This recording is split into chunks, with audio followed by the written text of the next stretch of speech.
You've seen the live stream, you've seen us react to it, and now we finally have it here with us. Hey kids, Tito James here, once again taking awesome out of the box. In this one, we're taking a look at a phone that could be the best one for mobile photography. I'm of course talking about the Huawei Mate 40 Pro. Before we get into it, I do want to mention that first, we don't have the official SRP for this device yet. Hopefully, we do get an update for you guys about that really soon. Second, this is a marketing unit from Huawei, so we are missing the documents out of the box. But apart from that, you are getting all the standard stuff. You have the Mate 40 Pro itself, and come on guys, look at that. This is their Mystic Silver color variant, and I think it looks fantastic, but more on the phone later. You have the jelly case with a huge cutout for the cameras on the back, the SIM ejector pin, a pair of headphones that are USB-C, the charging cable, and the charging brick which now supports Huawei's 66-watt supercharge. So that's definitely a big upgrade from the 40 watts that we got on the Mate 30 Pro, and I will be sharing what charging times are like later on in this video.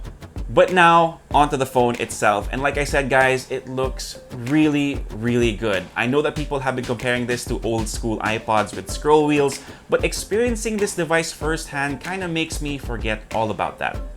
For a little bit. It's pretty hard to unsee. The main reason for the comparison is of course the key design element that Huawei used for the camera system that they're calling the Space Ring. And I definitely know it's going to be polarizing, so let me know what you guys think about it in the comment section down below. Personally, I think they're okay. I don't have strong feelings about it, but what's important for me is that those cameras take really good photos, and I will be showing you guys samples later on. Again, we have the Mystic Silver color variant, which is what I believe their hero color is for this device. I really like the iridescence or the way colors shift depending on the way light hits the phone. It's very subtle on the Mate 40 Pro, and of course, you're also getting that matte finish that we see on most flagship devices nowadays. Always a plus for me. In terms of the way the phone feels in the hand, the curves of the phone make it sit well and it's easier to grip, even for Leia, who has much smaller hands than I do. What we both noticed though is how much heavier the phone is compared to other flagships we've tried out this year. It's nothing crazy, just an observation, and I'm pretty sure we're gonna get used to it really easily. For a tour of the phone's button and port layout, on the right side you have the red power button and the return of the volume rocker, which I'm glad they put back. On the bottom you have access to the SIM tray, a USB-C port, and speaker. And up on top you have another speaker, what looks like to be an IR blaster, and a microphone. So yes, you are getting stereo speakers on the Mate 40 Pro, and it's a good companion for its display that measures in at 6.76 inches. You're getting an OLED panel with a refresh rate of 90 Hz, which I believe is a good compromise between the benefits of a higher refresh rate and power consumption, and it's at full HD plus resolution. Picture quality is of course really good with the deep blacks and colors that we're used to seeing on OLED panels, but you're also getting that very drastic curve on the display, which is at 88 degrees.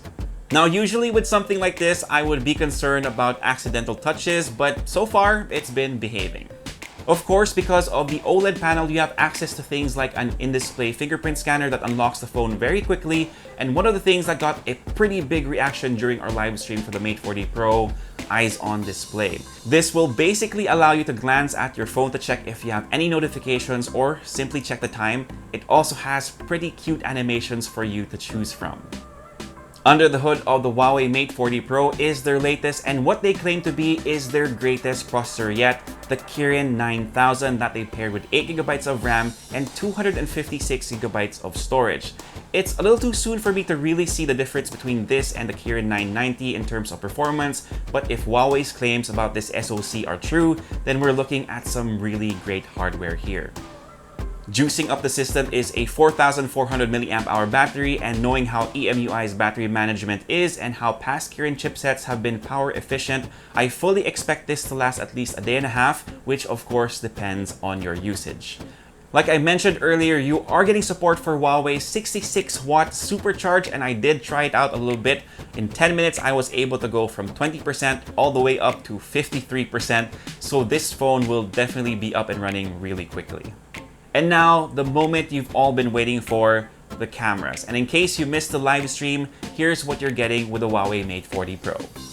You have a 50 megapixel ultra vision camera. This is their main shooter with an aperture of f1.9. You have a 20 megapixel cine camera, which is their ultra wide. And lastly, you have the 12 megapixel periscope that gives you 5 times optical zoom and up to 50 times digital zoom.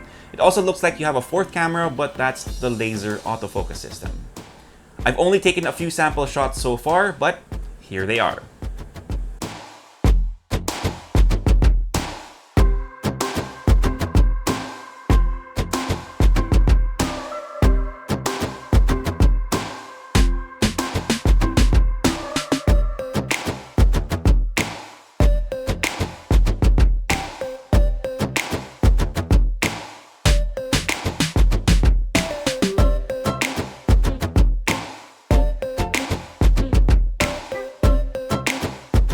For taking selfies, you have a 13 megapixel front shooter in that pill-shaped punch hole, and alongside that is their gesture sensor or 3D depth sensing camera.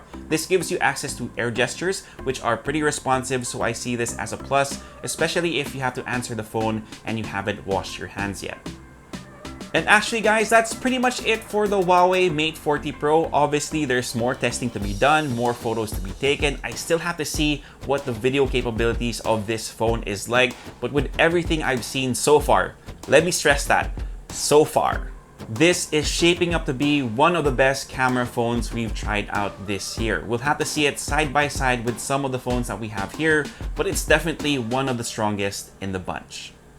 And with that, thank you so much for dropping by and spending a few minutes with me. I really appreciate it. If you like this video, give us a thumbs up, sub to the channel, and make sure you hit that notification bell. If you have any questions, leave them down below and I'll try my best to get to them as soon as I can. For all the latest tech news and gadget reviews, head to unbox.ph, plus follow us on Facebook and on Instagram. My name is Tito James. Peace, God bless, see you guys next time, and of course, stay safe.